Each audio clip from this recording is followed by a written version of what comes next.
మండల కేంద్రమైన బట్టిప్రోలులో ఎన్టీఆర్ గృహ నిర్మాణ పథకం క్రింద బట్టిప్రోలు గ్రామంలో గృహాలు నిర్మించుకొనుటకు దరఖాస్తు చేసిన అర్జీదారులతో శ్రీ వాసవి దేవస్థానం నందు జరిగిన ప్రత్యేక సమావేశంలో తెలుగుదేశం పార్టీ రాష్ట్ర కార్యదర్శి తూనుగుంట్ల సాయిబాబా మాట్లాడుతూ పేద ప్రజలకు చంద్రబాబు నాయకత్వంలో కూటమి ప్రభుత్వం అందిస్తున్న సంక్షేమ పథకాలను అందుకుంటూ రానున్న కాలంలో వేమూరు శాసనసభ్యులు నక్క ఆనందబాబు గారికి రాష్ట్ర ముఖ్యమంత్రి చంద్రబాబు నాయుడు గారికి తమ మద్దతు అండదండలు అందించాలని కోరుతూ 64 మంది గృహ నిర్మాణ అర్జీదారులకు అవగాహన కల్పించారు.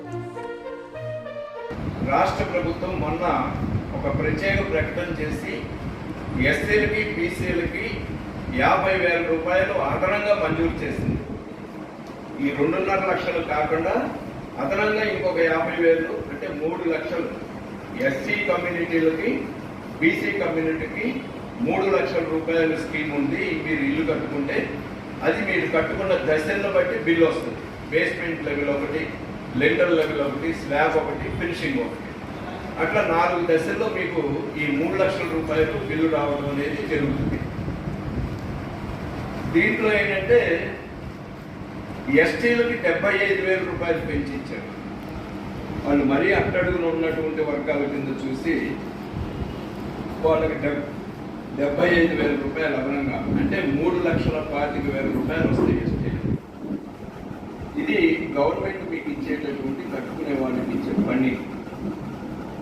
మరి ఇవాళ రాష్ట్రంలో ఉన్నటువంటి ఆర్థిక పరిస్థితిని దృష్టిలో పెట్టుకుంటే శాంతం పునారీలు పోయి 10 లక్షల కోట్ల అప్పు ఈరోజు రాష్ట్ర ప్రభుత్వం దగ్గర ఉంది.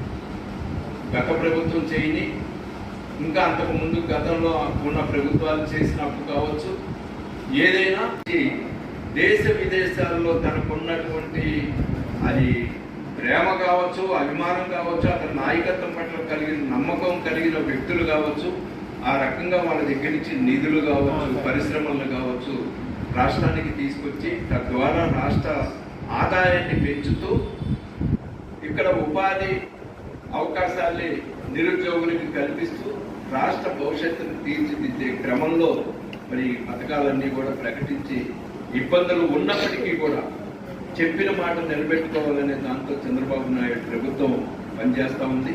దాన్ని మీరు అందరూ కూడా దృష్టిలో పెట్టుకుని తప్పనిసరిగా భవిష్యత్తులో చంద్రబాబు నాయుడు గారి నాయకత్వానికి, అలాగే ఇక్కడ స్థానికంగా ఎమ్మెల్యేగా మన మధ్య ఉన్నటువంటి శ్రీ ఆనందబాబు గారి నాయకత్వానికి మీరు అందరూ కూడా మద్దతుగా ఉండి ఎప్పుడు ఏ అవసరం ఉన్నా ప్రభుత్వం ద్వారా మీరు పొందాలనుకున్నా, లేదు మీకు ఏదైనా అవసరమై వచ్చినా వాటిని వ్యక్తిగతమైన పనులైనా ఇంకోటైనా మరి మేము అందించి మీకు సహకరించడానికి సిద్ధంగా ఉన్నాం. కాబట్టి ఈ విషయాలన్నీ కూడా గుర్తుపెట్టుకుని తదనుగుణంగా తెలుగుదేశం పార్టీ కూటమికి మీ యొక్క చేదోడు వాదోడు అందించమని చెప్పి విజ్ఞప్తి చేస్తూ ఉన్నాను. దీని మీద మీకు ఏదైనా డౌట్లు ఉంటే ఎవరన్నా అడిగితే కనుక 5-10 నిమిషాల్లో వాటికి సమాధానం చెప్తాను. లేదంటే కార్మికులకు సంబంధించి 50,000 రూపాయలు వర్క్ షెడ్ కింద, అంటే వాళ్ళు మగ్గను నేర్చుకోవడానికి వీలుగా ఒక గది పట్టు నిర్మాణం చేసుకుంటే ఆ గదికి సంబంధించినటువంటి దానికి 50,000 రూపాయలు దానికి అదనంగా ఇస్తారు. వర్క్ షెడ్ పేరు మీద ఇస్తారు దానికి. అలాగే నిన్న మీరు ఒక ప్రకటన చూశారు, నిన్న క్యాబినెట్ మీటింగ్లో చేనేత కార్మికులకి 200 యూనిట్ల వరకు ఉచిత కరెంటు శాంక్షన్ చేయడం జరిగింది. అలాగే మరమకాలం ఉన్నటువంటి వాళ్ళకి 500 యూనిట్లు ఫ్రీ కరెంటు మంజూరు చేయడం జరిగింది.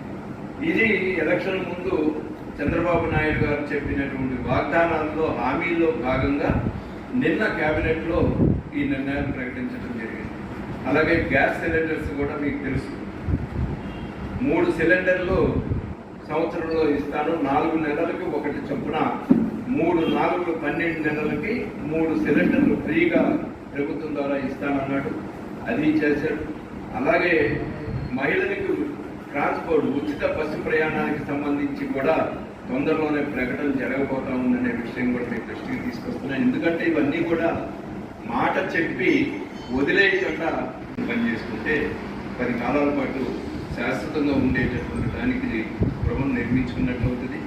కాబట్టి మీ ఇళ్ళు అన్నీ కూడా శాంక్షన్ చేయడానికి పంపిస్తాను. పంపించినటువంటి దాని తర్వాత మీ అందరికీ మళ్ళీ ఇలాగే పెట్టి మీ అందరికీ శాంక్షన్ ఆర్డర్స్ కూడా ఇల్లు మంజూరైన తర్వాత మళ్ళీ ఇలాగే పిలిపించి మీ అందరికీ కూడా శాంక్షన్ ఆర్డర్స్ కూడా ఇప్పిస్తాం.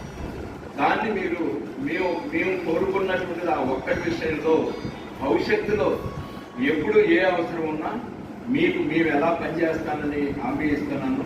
మీరు కూడా అలాగే కూటమి ప్రభుత్వానికి, చంద్రబాబు నాయకత్వానికి, ఇక్కడ ఆనందబాబు గారి నాయకత్వానికి మద్దతుగా ఉండండి అనేటటువంటిది ఒక విజ్ఞప్తిని మీ దృష్టికి తీసుకొచ్చేటటువంటి ప్రయత్నంలో భాగంగా ఈ రోజున ఈ మిమ్మల్ని అందరినీ పిలిపించి దరఖాస్తు చేసుకున్నటువంటి వాళ్ళ ఇళ్ళు శాంక్షన్ చేయించే దశలో మరి మీ అందరికీ 2 మాటలు చెప్పాలని చెప్పని మరి మిమ్మల్ని తిరగటం జరిగింది. వచ్చినందుకు అందరికీ కూడా ధన్యవాదాలు తెలియజేస్తూ, రానటువంటి వాళ్ళు ఎవరన్నా ఉంటే వాళ్ళకు కూడా చెప్పండి. రేపు విడిగా ఇంకొక 2 డేస్లో ఇవి లిస్టులు ఫైనల్ అయ్యి వెళ్ళిపోతాయి పైకి. ఇంకా ఎవరన్నా మీలో కట్టుకునేటటువంటి ఆసక్తి, ఆలోచన ఉన్నవాళ్ళు ఎవరన్నా ఉంటే ఈ 2 రోజుల్లో భేదాలు లేకుండా మీకు అందించడానికి ప్రభుత్వం సిద్ధంగా ఉంది. కాబట్టి దాన్ని మీరు అందరూ దృష్టిలో పెట్టుకుని మరి ఈ రోజున ఇక్కడ ఈ హౌసింగ్కి సంబంధించి బట్టిప్రోలు గ్రామంలో దాదాపు 75 మంది అప్లికేషన్స్ పెట్టుకున్నారు. దాంట్లో 11 మందికి వేరే రకంగా స్కీముల్లో శాంక్షన్ అవడం వలన ఆ 11 మంది తోడు 64 మందికి ఇళ్లకి ఒక్కొక్క ఇంటికి 3 లక్షల రూపాయలు చొప్పున బీసీలకు కానీ, అదే ఎస్సీలకి, ఎస్టీలకి అయితే ఇంకా ఒక 25,000 అదనంగా 3,25,000 రూపాయలు మరి ప్రభుత్వం ఇప్పుడున్న పరిస్థితుల్లో మీకు ఇవ్వడానికి సంసిద్ధత వ్యక్తం చేస్తూ ఈ లిస్టులన్నీ కూడా ఫైనల్ చేసి ఎమ్మెల్యే గారు ఆనందబాబు గారి దగ్గరికి పంపిస్తే మండలం 5 మండలాల నుంచి వచ్చినటువంటి మొత్తం కూడా కన్సల్టేట్ చేసి క్యాస్ట్ బ్రేకప్ చేసి దాన్ని మినిస్టర్, జిల్లా ఇన్ఛార్జ్ మినిస్టర్కి ఆనందబాబు గారు పంపించి శాంక్షన్ తీసుకురావడం జరుగుతుంది. కాబట్టి ఇవి చేసినటువంటి పనుల్ని త్వరితగతిన మీరు నిర్మించుకొని శాంక్షన్ అవ్వగానే గృహప్రవేశాలు పెట్టుకోండి, చేసుకోండి. కార్యక్రమం శాశ్వతంగా ఒక ఇంటి నిర్మాణం అని అంటే ఈ డబ్బులతోనే సరిపోదు. ఎంతో కొంత మనకు ఉండేటటువంటి దాంట్లో కొంత కలుపుకొని చేసుకునే పని ఒకసారి కొంచెం బాగా చేసుకుంటే ఒకసారి ఇల్లు ఆ కట్టుకునే ఇల్లు అన్నీ కూడా లాంచింగ్ చేసే పరిస్థితికి వచ్చేటప్పటికి ఈ అనుకున్న 4-5 లక్షల ఉద్యోగాలు కూడా ఈ మొదటి సంవత్సరంలోనే చెప్పినటువంటి మాట 20 లక్షల ఉద్యోగాలు ఇస్తానని చెప్పడం జరిగింది మేనిఫెస్టోలో. ఒక మొదటి సంవత్సరం తిరిగే లోపే 5 లక్షల ఉద్యోగాలు ఇక్కడ రాష్ట్రంలో నిరుద్యోగులుగా చదువుకుని ఖాళీగా ఉన్నటువంటి వాళ్ళకి ఉద్యోగ అవకాశాలు కల్పించుకుంటాం.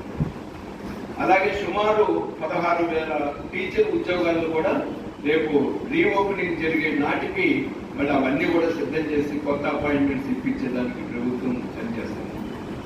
మరి కష్టాల్లో ఉండి కూడా ప్రజలకి చేయాల్సినటువంటి మేలు చేయడం కోసం రాష్ట్ర ప్రభుత్వం, కూటమి ప్రభుత్వం, ముఖ్యంగా ముఖ్యమంత్రి చంద్రబాబు నాయుడు గారు చేస్తున్నటువంటి కృషిని మీరందరూ కూడా గుర్తుపెట్టుకుని భవిష్యత్తులో కూడా ఏ అవసరం ఉన్నా, మీలో ఎవరికి ఏ ఇబ్బంది వచ్చినా ఆ ఇబ్బందిని పరిష్కరించడానికి మేము ఎల్లప్పుడూ సిద్ధంగా ఉంటాం. ఈ చేసినటువంటి పనిని మేము మీ నుంచి ఏమీ ఆశించం. కానీ 5 సంవత్సరాల ఒక్కసారి మాత్రం మిమ్మల్ని ఓటు రూపంలో మాత్రమే అడుగుతాం తప్ప ఈ 5 సంవత్సరాలు ఎవరు ఎటువంటి పని అడిగినా అది వ్యక్తిగతమైన, సామాజికమైన ఎలాంటి పని అయినా చేయటానికి ఎటువంటి అవినీతికి ఆస్కారం లేకుండా చిత్తశుద్ధితో మేము పనిచేయడానికి మా నాయకులందరూ సిద్ధంగా ఉన్నాం. కాబట్టి మీరు దాన్ని గమనించి గుర్తుంచుకొని పనిచేసే మనుషులకి, పనిచేసే మంచి ప్రభుత్వానికి మద్దతు ఇవ్వండి. దాన్ని గుర్తుపెట్టుకోండి. ఒక ఇల్లే కాదు, రేపు పొద్దున రేషన్ కార్డులు వస్తాయి, ఎల్లుండి పెన్షన్లు వస్తాయి, ఎల్లుండి ఇంకొక స్కీమ్ ఉంది. ఇట్లా వరుసనే వచ్చేటటువంటి స్కీములన్నింటినీ ప్రభుత్వ పరంగా మనకు ఒక సహాయం అందుతూ ఉన్నప్పుడు పొందినటువంటి సహాయాన్ని గుర్తుపెట్టుకుని ఇప్పుడు ఉన్నటువంటి ఆర్థిక కష్టాల్లో కూడా మరి పేద ప్రజలకి ఎంతో కొంత చేయూతను అందిస్తూ మరి వాళ్ళకి ఇవ్వాల్సినటువంటి వెల్ఫేర్ ప్రోగ్రామ్స్ని ఇవ్వటం కోసం ఎక్కడెక్కడ ఎన్ని రకాలుగా తిప్పలు పడి తీసుకొస్తున్నాడో మరి దీంట్లో అవగాహన ఉన్నటువంటి వాళ్ళందరికీ తెలుసు. మీకు పేపర్ పరీక్ష పరిజ్ఞానం ఉన్నా లేదు టీవీలో చూస్తున్నటువంటిది కానీ మీ అందరికీ తెలిసి ఉండాలి. రకరకాల పరిశ్రమలను తీసుకొచ్చి పెట్టుబడిదారులను తీసుకొచ్చి ఇక్కడ పరిశ్రమలు పెట్టించి తద్వారా ఉపాధి అవకాశాలు మెరుగుపరుస్తూ రాష్ట్ర ప్రభుత్వానికి ఆదాయాన్ని సమకూర్చుకునేటటువంటి విధంగా ఈ 8 నెలల నుంచి ఈయన కింద మీద పడుతూ ఉన్నటువంటి పరిస్థితి. మరి దానిలో భాగంగానే ఇప్పటికీ 7.5 లక్షల కోట్ల రూపాయల పెట్టుబడులు ఈ 8 నెలల వ్యవధిలో రాష్ట్రానికి తీసుకురావడం జరిగింది. దాదాపు 3-4 లక్షల మందికి ఉద్యోగ అవకాశాలు కల్పించడానికి ప్రభుత్వం కృతనిశ్చయంతో అడుగులేసి సక్సెస్ అయింది. ఈ 9 నెలల 8 నెలల పరిపాలనలో మరి తిప్పుకునేటానికి అవకాశం లేక కొన్ని సంక్షేమ పథకాలని నిదానంగా ప్రజలకు ఇవ్వాలనే ఉద్దేశంతో మొన్న కేబినెట్ మీటింగ్లోనే ముఖ్యమంత్రి గారు నిర్ణయం తీసుకుని ఒక్కొక్కటి రేపు ఉగాది తర్వాత అన్ని రకాల వెల్ఫేర్ ప్రోగ్రామ్స్ రిలీజ్ చేయడానికి ప్రభుత్వం నిర్ణయం తీసుకుంటుంది.